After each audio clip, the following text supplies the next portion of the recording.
it was meant to happen to me. Things happen in your life to teach you things. In 2016, Kim Kardashian got global media attention after she was robbed in her Paris hotel. Most of us believe that the incident was real, but there were a lot of people who doubted it. We now know what really happened to her on that traumatic day, but you're not going to believe some of the insane theories surrounding the robbery.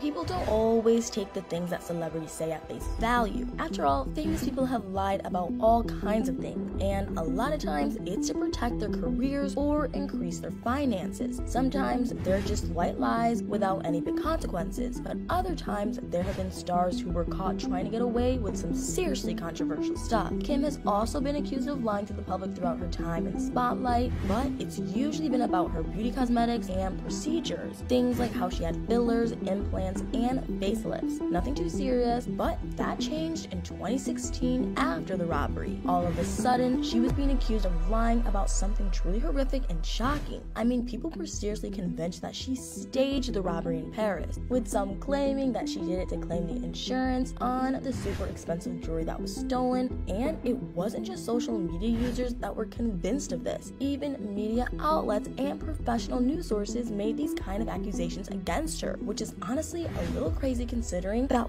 what they were claiming she'd done was an incredibly serious crime, one that could have landed her in prison if she were caught. MediaTakeout.com, a celeb gossip website, implied that she was willing to take the risk. According to Kim's lawyers, the outlet claimed Kim faked the robbery and then filed a fraudulent claim with her insurance company to dupe her carrier out of millions of dollars. Kim was not going to let them get away with this. I'm sure she must have ignored thousands of humiliating or offensive reports about her life before, but that time, I guess they'd really crossed the line for her. So she filed a defamation lawsuit against the site. It sought unspecified damages for defamation, and it named both the site and its founder as defendants. The lawsuit claimed that after having been the victim of a horrific armed robbery, Kim Kardashian returned to the US only to again be victimized, but this time by an online gossip tabloid that published a series of articles referring to her as a liar and thief. And it also said that the founder refused to apologize or publish a retraction. Vanity Fair reported that the lawsuit was eventually settled and that Media Takeout posted a retraction of its stories. The founder also apologized, saying that it was clear that she was robbed and that the reporting that they did hurt her. TMZ also reported that Kim had at one point planned to sue Huffington Post contributor Shakira Soul for an article she wrote. In it, she said that the robbery was a publicity stunt gone horribly wrong. So clearly, Kim wasn't taking these accusations lightly, and for good reason too. What she went through was so terrible that it shouldn't be trivialized, and to have an awful experience like that be scrutinized and questioned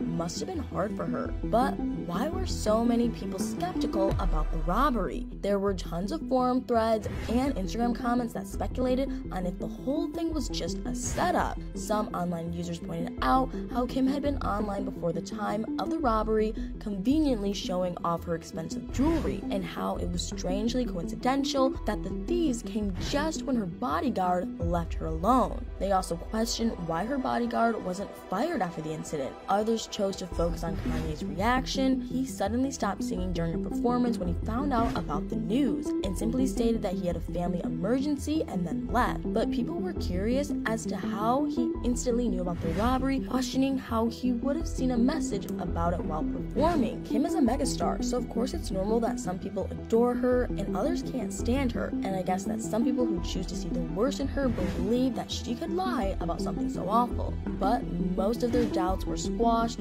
when the thieves were finally caught some years later. 12 men were actually charged for the crime, and you won't believe what some of them had to say about Kim in their interviews. One of the thieves admitted that he saw an episode of Keeping Up with Kardashians while Kim threw her diamond in the pool. He thought it showed that she had a lot of money and didn't care at all. He asked if he felt guilty about his role in the robbery, and he responded that since she was throwing money away, he was there to collect it, and that he didn't feel guilty or care. One criminal named Omar Kadesh confirmed that he and his team knew all about Kim's jewelry and her trip to Paris because of her social media. He told French news outlet Le Monde that the jewels were shown on the internet and she'd said that she didn't wear fakes. Another 60-something-year-old robber who was caught later later told Vice that they knew that she was coming for Fashion Week that year. So they even went there to do some reconnaissance, so they were sure. Apparently they spent 2 years planning the heist. He also explained to Vice exactly how they carried out the robbery. He shared that they got in through a little door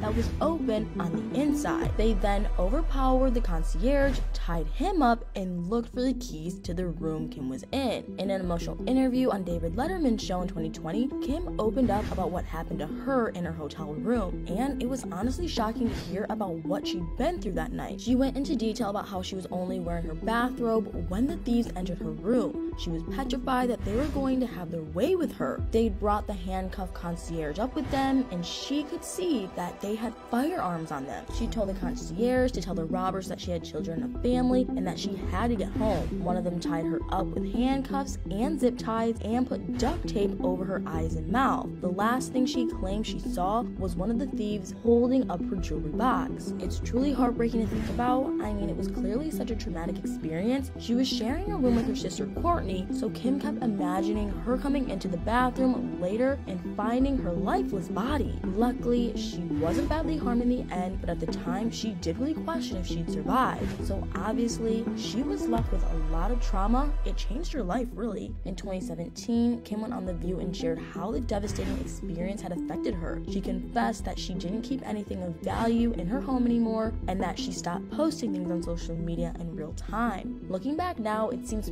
pretty insane that there were all these theories about how she faked it. I mean, you'd have to be a pretty despicable person to make something like that and try to scam your insurance company out of millions. So you can see why Kim wouldn't want to be accused of that by the press. Kim later shared how the incident had also made her less materialistic too. She told Ellen DeGeneres that while there wasn't anything bad about having things and working hard to get those things, she was so happy that her kids got a new version of her, adding that she didn't care to show off the way she used to. So it's good that she at least gained something from the traumatic experience, and the silver lining is that she learned some life lessons that she could then pass on to her children. But what do you guys think? Did you have any doubts that Kim was telling the truth when you first heard about the robbery? Do you think that in some way the incident had a positive effect on her life? Let me know in the comments below.